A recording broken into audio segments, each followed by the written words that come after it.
Royal Guard mocked at the shooting range, unaware he is SAS's deadliest sniper. The sunlight glinted off the polished buttons of his deep blue Royal Guard uniform, and the tall black bearskin hat made him look taller than he actually was. Tourists passed by, snapping photos, pointing at him and whispering among themselves. To the world, James was just another Royal Guard, one of the many soldiers who stood silently at Buckingham Palace, a living symbol of tradition and discipline. To them, he was just a face among the many who performed the same duty day after day, motionless, with unwavering attention. But James was different. Most people, including the other guards, had no idea who he really was. Behind the perfectly poised exterior and the quiet, polite demeanor was a man who had faced some of the most dangerous missions imaginable. Long before he joined the Royal Guard, James had been part of an elite group of soldiers in the British Army, the Special Air Service, known worldwide as the SAS. Within that shadowy world, he was known not just for his skill, but for his unmatched precision as a sniper. Missions that others thought impossible, James had completed successfully, often alone and deep behind enemy lines. Despite all of this, James never spoke of his past. He never bragged or sought recognition. To the public, he was a Royal Guard, and that was enough. To his fellow guards, he was quiet, friendly, and slightly mysterious, but unassuming. He didn't flaunt his abilities, and he certainly didn't seek attention. This humility was part of what made him so unique, and it would soon set the stage for one of the most surprising events in his life. James's day began like any other. He arrived at the palace early in the morning, the air crisp and filled with the scent of freshly cut grass from the palace gardens. His boots clicked against the cobblestone path as he approached the guardhouse, the rhythm steady, almost meditative.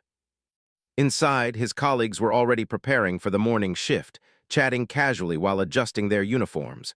Some had been at the palace for years, others only months. James nodded politely to each, offering a small smile but saying little. He loved the order and discipline of his new role. There was a certain satisfaction in standing still for hours, watching over the palace, and knowing that even in silence, he was part of something greater. Each tourist who passed by, snapping photos or waving, reminded him of the trust placed in him, not just to protect a building, but to embody the dignity and pride of the monarchy. Yet, despite the calm routine, James's mind often wandered back to his past missions.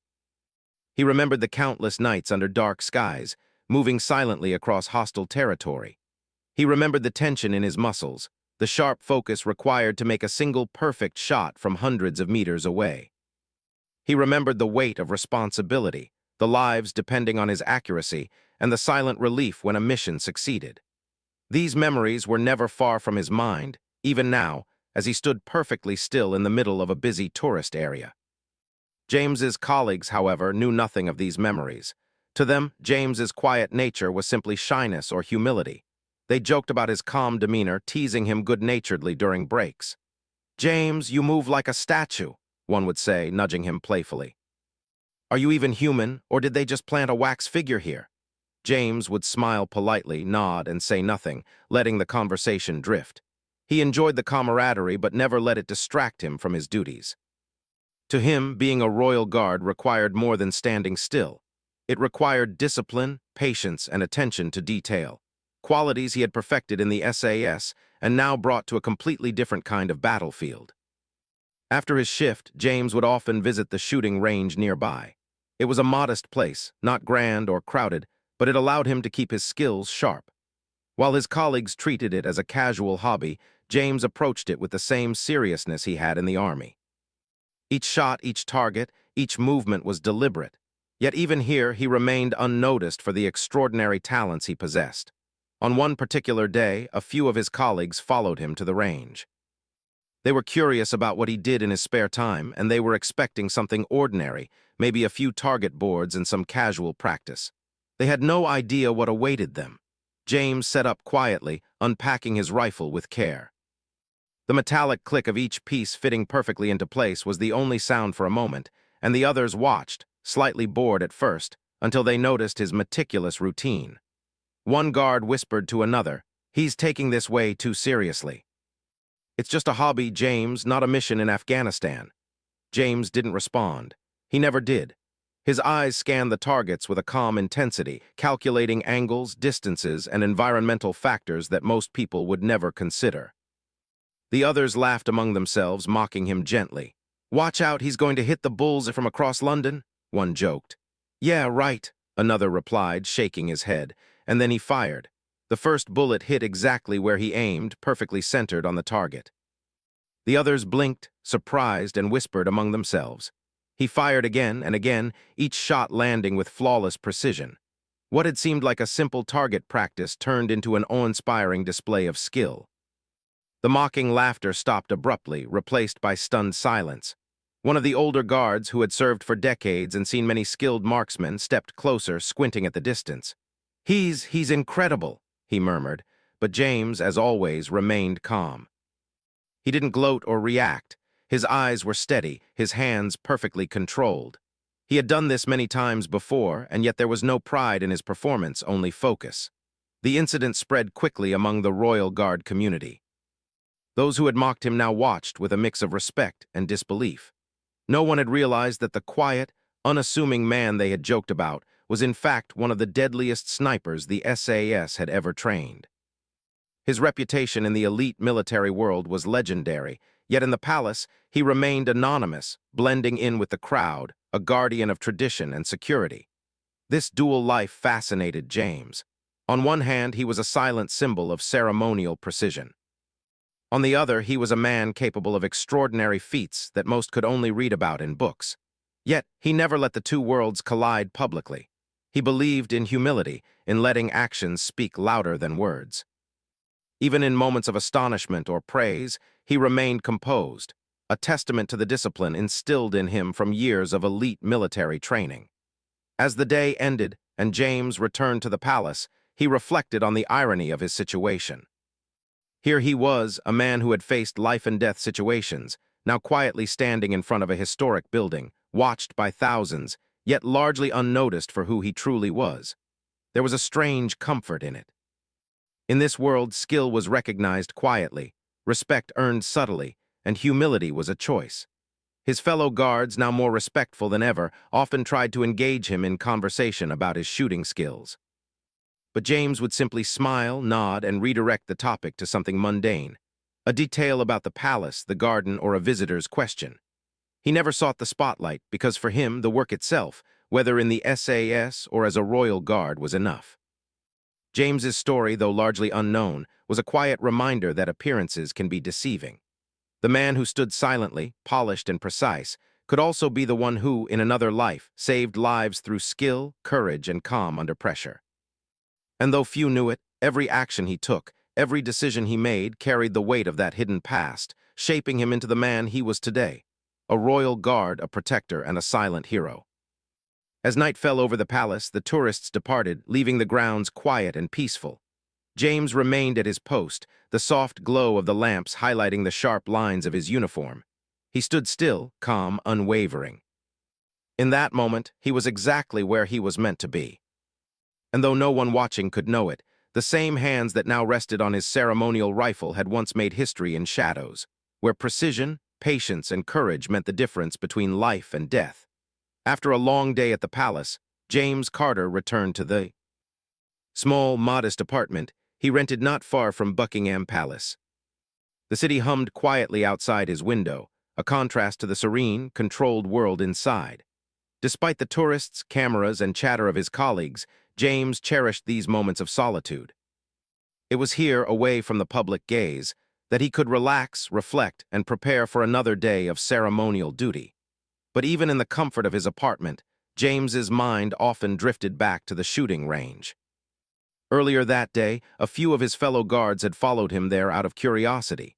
They wanted to see what James did in his spare time. They expected a casual practice session, maybe a few shots fired, nothing remarkable. What they got, however, was something they would never forget. The shooting range had been almost empty that afternoon. A few civilian visitors were scattered among the stalls, practicing with ordinary rifles under the watchful eyes of the instructors. James's colleagues, unfamiliar with the world of precision shooting, leaned casually against the wooden rail, whispering jokes and teasing him. "Watch him miss like a beginner," one guard laughed. Maybe he should stick to standing still at the palace, another replied, chuckling. James ignored them. He had learned long ago that laughter and doubt could not distract him from his focus. Every movement, every breath, every calculation mattered when taking a shot. He carefully loaded his rifle, checking the alignment of the scope, the tension of the trigger, and the angle of the barrel. His colleagues continued to whisper, nudging each other, expecting an ordinary display. Then James took aim. The first shot pierced the air and hit the exact center of the target. Silence followed. One of the younger guards blinked, unsure if he had imagined it. Did that really just happen?" he whispered. James didn't respond. He simply adjusted his stance slightly and fired again. Bullseye, and again, and again. Each shot was precise, controlled, and flawless. The mocking whispers died instantly, replaced by wide-eyed disbelief. Some guards took a step closer, craning their necks to see how it could be possible. They had known James as quiet, polite, and reserved, a man who never sought attention. But now, standing there with rifle in hand, he was demonstrating a level of skill none of them had expected. One of the older guards, who had served for decades and had seen some remarkable marksmen in his time, muttered under his breath, "He's incredible. I've never seen anything like it." The words spread quickly, and soon the range was filled with astonished glances and whispered admiration. James, however, remained calm. He never smiled or reacted to the sudden attention. He had learned that true skill required no applause. In the SAS, recognition was rare and humility was essential. Actions spoke louder than words. To James, this moment was no different. He was not performing for anyone. He was simply doing what he had always done, executing each shot with precision. The other guards were stunned, some feeling a mix of awe and embarrassment for ever having doubted him. The young men who had whispered jokes just moments ago now stared, unable to look away. They had underestimated him, and the reality was far beyond anything they could have imagined. One of them, trying to recover some pride, asked, "James, how do you do that?" James finally looked up, his calm expression unchanged. "Practice," he said simply. "Focus, patience, and a lot of experience." That was all he said. He didn't elaborate, though anyone familiar with military operations could guess there was far more behind those words. Later that evening, as they walked back toward the palace, some of the guards tried to bring up the topic again. "I still can't believe it," one said. "I thought you were just normal, ordinary." James smiled faintly, a small gesture that carried more warmth than any words could. "Appearances can be deceiving," he replied softly. The group nodded, still processing what they had witnessed. James's life had always been a balance between two worlds: the disciplined, ceremonial life of the Royal Guard and the dangerous, secretive missions of his past in the SAS. In both worlds, precision, patience, and calm were essential, though in very different ways. At the palace, his role was to be seen but not to act. On the battlefield, his actions could mean the difference between life and death. Both required discipline and both demanded silence, one to maintain tradition, the other to maintain survival. That night, as James prepared for bed, he reflected on the curious nature of human perception. People assumed he was ordinary because he did not flaunt his skills. They mocked him because they could not see the depth of his experience. And yet, when the moment arrived, the truth revealed itself in a way that could not be ignored. It was a lesson James had learned long ago. The quiet ones often carried the greatest strength, and humility could be more powerful than pride. The next morning, James returned to the palace for his shift. The other guards looked at him differently now. There was a subtle shift in their demeanor, a newfound respect that did not require words. They still joked and laughed together, but there was an unspoken acknowledgement of his extraordinary ability. James noticed this, of course, but he did not let it change him. He continued to stand perfectly still, eyes forward, a model of discipline and composure. His reputation, while still largely hidden from the public, began to spread quietly among his peers. Stories of his shooting skills were retold in hushed tones, often with a mixture of awe and disbelief. Some guards wondered why he had never mentioned it, why he had kept such a remarkable skill hidden for so long. James had an answer in his heart, though he never shared it. Some things were not meant for boasting. Some skills were meant to be quietly recognized, appreciated only when necessary. In the days that followed, James returned to the range several more times, each session as precise and disciplined as the last. Occasionally, a guard would watch from a distance. hoping to catch a glimpse of the extraordinary ability they had seen once before. And each time, James performed with the same quiet mastery, never seeking attention, never showing off. It was not just the skill that impressed people, it was the calm, unshakable confidence he carried. Even in moments of unexpected attention, he never wavered. His focus never broke. In a world where others sought recognition and praise, James's restraint and humility stood out as extraordinary. The incident at the range became a turning point, not just in how his colleagues saw him, but in how James viewed his own dual identity. He realized that his past, though hidden, had shaped him in profound ways. The discipline, focus, and patience that had saved lives in the SAS now enhanced his role as a royal guard.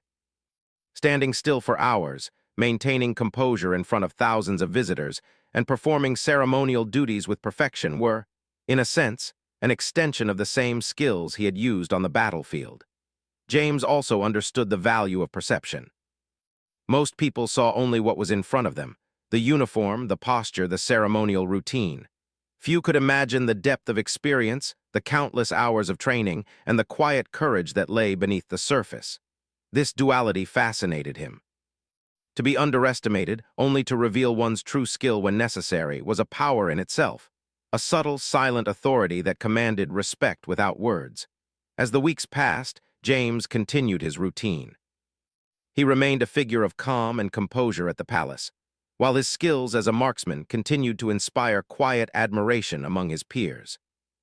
The lessons of patience, humility, and hidden strength became more than personal principles. They became part of the culture among the guards. Younger members looked up to him not just for his skill, but for the example he set, a reminder that true strength often comes without fanfare. James knew that the world would never fully understand the life he had lived before the palace, and that was fine. He did not need recognition from strangers or even from his colleagues. The satisfaction of mastering a skill, of maintaining discipline, and of quietly earning respect was enough. In his heart, he was content. And yet, even in this quiet satisfaction, a small spark of anticipation remained. He knew that life had a way of testing one's abilities, even in the most unexpected circumstances. While the palace was peaceful and the shooting range safe, the world outside continued to hold challenges that required courage, skill, and precision. James was ready for them, as he always had been, quietly confident that, when the time came, he could rise to the occasion. The story of James Carter was one of contrasts. A man who appeared ordinary yet possessed extraordinary skill. A soldier who had faced danger in silence, now standing still in public view. A figure of humility who commanded respect without words. It was a story that unfolded quietly, subtly, yet left a lasting impression on those who witnessed even a fragment of it. And for James, that was exactly the way it should be. The day had begun like any other for James Carter. He arrived at Buckingham Palace just as the first sunlight touched the grand gates, casting long shadows across the cobblestone paths. The air was crisp, carrying the faint smell of morning dew and the faint bustle of the city awakening outside the palace walls. Tourists were already gathering, cameras ready, smiles bright, and eyes wide with excitement. To them, James was just another royal guard standing tall, poised, and silent, a figure of tradition, discipline, and honor. But today was different. Today, some of his fellow guards had persuaded a few curious colleagues to join him at the shooting range after their shift. They wanted to see James practice once again. What began as casual curiosity was about to turn into an unforgettable revelation. By mid-afternoon, the small shooting range, located on the outskirts of London, was quiet. A few civilians were scattered among the lanes, firing at targets under the watchful eyes of instructors. The air smelled faintly of gunpowder, a subtle reminder of the skill and concentration required for marksmanship. James and the small group of guards approached a secluded lane. The others leaned casually against the railing, joking and whispering, trying to mask their anticipation with humor. "Bet he still can't hit a moving target," one of the guards muttered with a grin. Another laughed and added, "Yeah, he's good, but let's not get carried away." "He's a royal guard, not a secret agent." James simply nodded, his face calm, revealing nothing. He set down his rifle with care, checking the barrel, adjusting the scope, and ensuring the weight and balance were perfect. Every movement was precise, deliberate, almost ritualistic. The other guards watched with a mixture of impatience and curiosity, not knowing what they were about to witness. The first shot rang out, cutting through the quiet air. The bullet struck the center of the target with perfect accuracy. The other guards blinked in surprise. "Lucky shot," one whispered, trying to dismiss it. But when the second and third shots hit dead center, their expressions shifted from doubt to astonishment. Each bullet was perfectly placed, and each shot silenced the casual jokes that had filled the air moments before. James remained calm, almost serene. He adjusted his stance, took a deep breath, and fired again. Bullseye. And again. Every shot landed exactly where he intended, a demonstration of skill that went far beyond ordinary marksmanship. The younger guards gaped, unable to comprehend what they were seeing. How is he doing this?" one muttered under his breath. It was not just the accuracy that impressed them, it was the precision under pressure.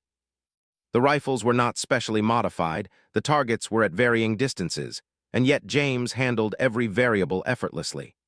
The wind, the subtle vibrations of the range, the distractions from curious onlookers, none of it affected his focus. It was as if he and the rifle were extensions of the same body, perfectly synchronized in thought and action. One of the older guards, a man who had served decades in the Royal Guard and had seen countless skilled shooters in competitions and training exercises, stepped closer, his eyes narrowing in disbelief. This is not normal," he whispered. "I've trained with some of the best, and I've never seen skill like this." The words spread quickly among the small group, and soon, astonishment had replaced casual curiosity. A retired officer who occasionally visited the range and recognized James immediately approached quietly. His eyes widened in recognition as he saw the methodical, flawless shots. "James Carter," he said softly, almost to himself. "The SAS sniper. One of the most precise I've ever seen." The revelation hit the other guards like a shockwave. They had known James as quiet, humble, almost shy. He had never spoken of his past, never boasted, never displayed anything beyond a polite demeanor and calm professionalism. Yet here he was, demonstrating skills that only the most elite marksmen in the world possessed. Their mockery and jokes from previous visits now seemed insignificant, almost foolish. James continued shooting, each round landing with the same unwavering accuracy.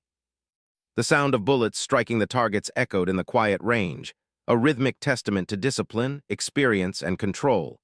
His colleagues watched in awe, their previous assumptions shattered. They had underestimated him completely, not realizing that the man who seemed ordinary and reserved was, in reality, one of the deadliest snipers ever trained by the SAS. One of the younger guards finally asked, unable to contain his curiosity, "James, were you in the army?" His voice trembled slightly, both from excitement and disbelief. James lowered the rifle, turned slowly, and met the young man's gaze. "I was," he said simply, "before this." The words were understated, almost casual, but they carried the weight of an untold story. The other guards leaned in, eager for more, but James did not elaborate. That was not his way. He had learned that true skill needed no explanation. Actions, he believed, spoke louder than words. The young guard nodded, still processing the revelation, while the older officers exchanged knowing looks, understanding exactly what they had just witnessed. The retired SAS officer, who had been quietly observing, stepped forward. "James, I thought I recognized the style," he said, a faint smile crossing his face. "The precision, the calm under pressure, I trained men like you once. You're exceptional." James nodded politely, his expression calm, almost serene. He did not boast, did not seek validation, for he had never needed it. His satisfaction came from mastery itself, not recognition. The atmosphere at the range shifted entirely. What had begun as casual curiosity, a little fun, and even playful teasing had transformed into awe and respect. The guards who had once laughed at him now looked at James with a new understanding. He was no longer just a royal guard. They saw a man whose experience and talent exceeded anything they had imagined. The quiet, unassuming figure who blended seamlessly into the palace had a past filled with extraordinary skill, courage, and dedication. James packed up his rifle with the same care and attention he had given every shot. His colleagues whispered among themselves, still stunned.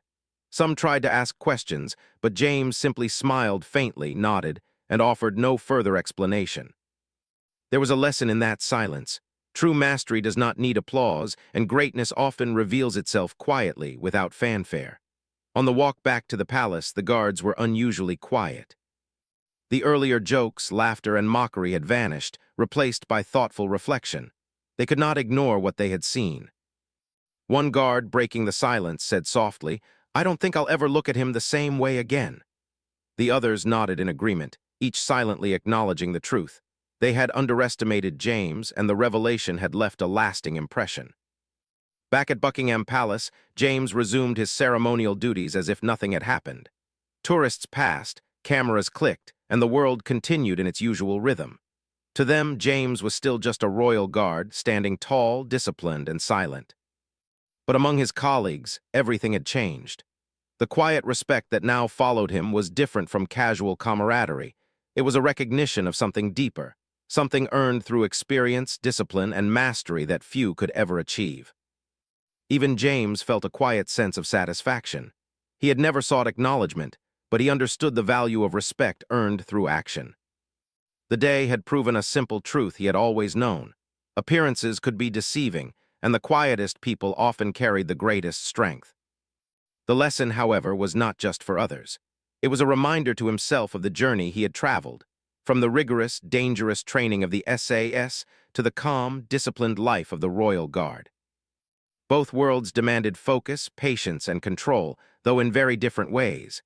As the sun began to set over the palace, James stood in his post, the golden light illuminating his uniform.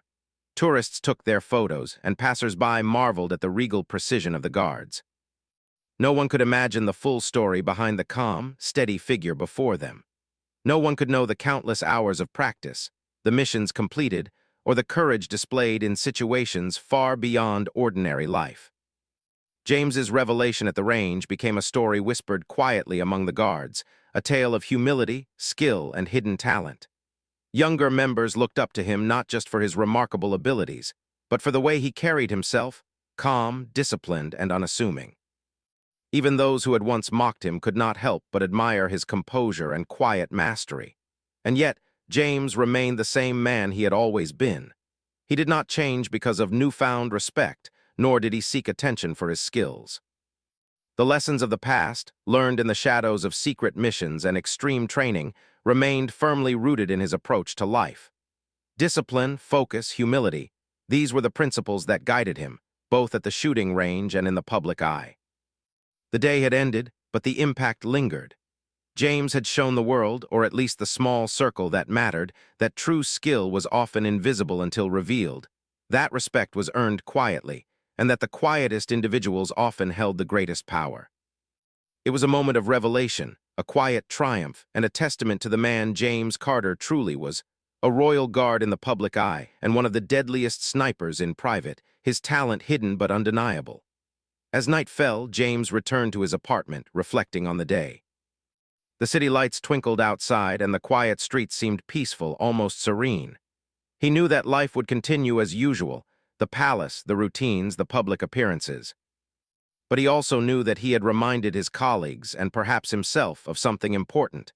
That true mastery required patience, humility, and quiet confidence. And when the moment came, it revealed itself in ways that could not be ignored.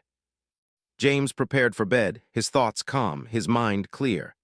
Tomorrow would bring another day, another shift, another chance to stand tall and disciplined. But tonight, he allowed himself a small moment of quiet pride, not for recognition, but for the knowledge that he had once again shown, without words, the truth of who he really was. The days following the shooting range incident carried a quiet shift through Buckingham Palace. James Carter arrived at his post as usual, standing tall, polished, and composed.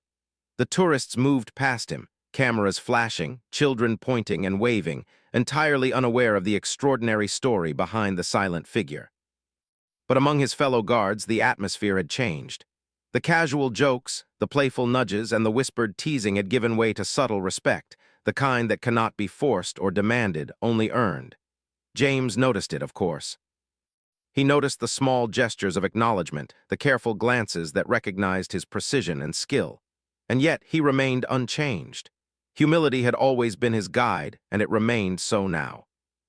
He did not seek praise or admiration.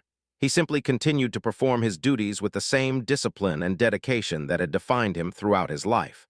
For the guards who had once mocked him, the revelation of James's hidden talents had been a lesson. They realized that appearances could be misleading, that the quietest individuals often carried the greatest strength. Some spoke of it quietly during breaks, retelling the story of James at the range with awe and disbelief. Others simply observed, allowing their newfound respect to deepen over time. James's actions had spoken louder than words ever could. James, meanwhile, reflected on the curious contrast between the world he had left behind in the SAS and the world he now inhabited as a royal guard. In the army, recognition was rare. Skill was acknowledged, but praise was often unnecessary or even dangerous. Discipline and humility were survival tools as much as they were personal values. Now, in the public eye, he stood as a symbol of ceremony and tradition, yet the same qualities of patience, focus, and restraint remained just as essential. He realized that the two worlds, though vastly different, were connected by the same principles: mastery, composure, and quiet authority. Life at the palace continued in its rhythm. Ceremonial duties, drills, and public appearances filled the days. Tourists and visitors provided a constant flow of curiosity, questions, and admiration. James remained a figure of composure, his posture perfect, his gaze steady. The public saw only the royal guard, the symbol, the tradition, but his colleagues now knew there was more.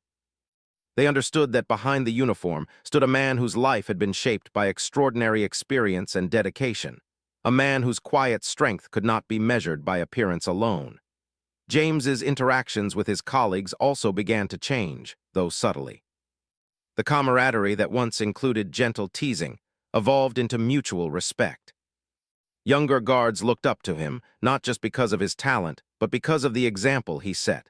How he carried himself, how he performed his duties, and how he maintained humility despite extraordinary skill. Older guards who had witnessed countless recruits over the years quietly acknowledged that James was a rare individual, someone whose talent and character set him apart. Even during ordinary tasks, the difference was noticeable. When a new guard struggled to maintain proper stance or form, James would offer quiet guidance, demonstrating techniques with patience and care. He never lectured, never condescended.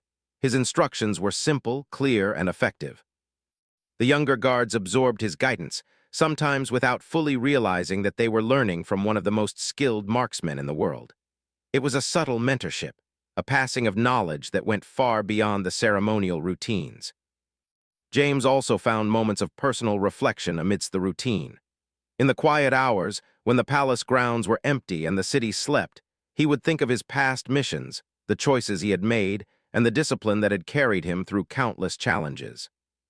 He understood that his life had been extraordinary, yet he valued the calm and stability of the present. There was a quiet satisfaction in knowing that he could serve both worlds effectively, once in dangerous missions, now in the ceremonial and protective duties of the palace.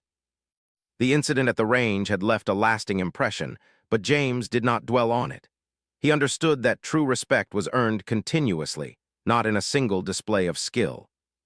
He focused on his responsibilities, on the rituals, and on maintaining the standards expected of a royal guard.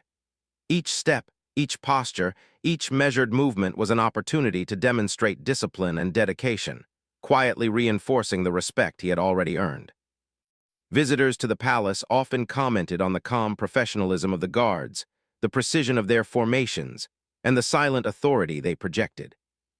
James, like the others, performed his duties flawlessly, but those who had seen him at the range now carried an added sense of admiration. To them, he was not just a ceremonial figure. He was someone who had achieved mastery in a hidden world, and yet remained composed, unassuming, and focused on the task at hand. Over time, James's story became a quiet legend among the guards. While he never spoke of his past, the tale of his skills at the shooting range was retold in hushed tones, often with a mixture of awe, respect, and disbelief. The narrative became less about the exact skill and more about the qualities it represented: patience, humility, mastery, and quiet confidence. Young recruits, when hearing the story, were inspired not just by his talent, but by the way he carried himself, calm, disciplined, and entirely unshaken by praise or attention. James himself reflected on what it meant to be truly skilled and respected. He understood that talent alone was not enough. Character, humility, and integrity were equally important. In the SAS, he had learned to value these qualities because they ensured survival and success. Now, in a very different environment, the same principles guided him. His ability to remain composed, to focus on the task rather than the recognition, and to act with quiet authority became the foundation of his reputation. He also recognized the lessons his colleagues were learning from him. The guards who had once mocked him now carried a deeper understanding of respect and human potential. They saw firsthand that appearances could be misleading, that humility could coexist with extraordinary skill, and that true mastery did not require validation from others. These lessons, imparted silently through his actions, were perhaps as valuable as any formal instruction or training. Life at the palace continued in its measured rhythm, but the respect James earned from his colleagues created a subtle shift in culture. Younger guards sought to emulate his composure and discipline, older guards offered him quiet acknowledgement, and everyone who had witnessed his skill, even briefly, carried the memory with them. James had become more than a royal guard. He had become a quiet exemplar of excellence, someone whose presence inspired confidence and admiration without the need for words. Despite the recognition, James never changed. He did not seek the spotlight, nor did he dwell on his past. He remained focused on the present, performing each task with care and precision, standing still with unwavering discipline, and carrying himself with the same calm dignity that had defined him for years.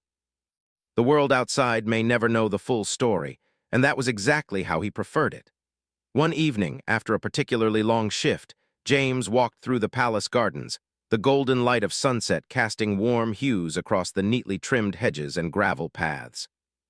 The tranquility of the moment allowed him to reflect on his journey, the path from the intense, secretive world of the SAS to the public, ceremonial duties of the palace.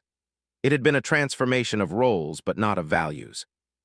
Discipline, focus, and humility remained central, guiding him through both worlds. He paused near a fountain, the soft trickle of water filling the silence. The memory of the shooting range incident lingered in his mind, not as a boast, but as a quiet reminder of the balance he had achieved in life. He had proven, in the simplest yet most powerful way, that true skill could remain humble, and that respect earned through action could outshine any fleeting recognition. Returning to his post, James felt a sense of quiet fulfillment. He had navigated a life filled with challenges, danger, and discipline, and now he found contentment in a role that demanded patience, precision, and composure. The world around him continued to move at its usual pace, tourists taking photos, guards performing drills, and the city life humming beyond the gates. Yet within this rhythm, James had carved a space of mastery, humility, and quiet influence. The story of James Carter, the royal guard who had been mocked but later revealed as one of the deadliest snipers in the SAS, became an enduring lesson for those around him.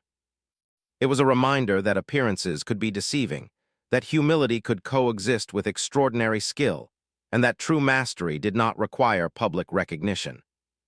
His colleagues, having witnessed his calm authority and exceptional talent, carried these lessons forward in their own lives and duties, quietly inspired by his example. In the end, James continued his life with the same discipline and humility that had defined him from the start.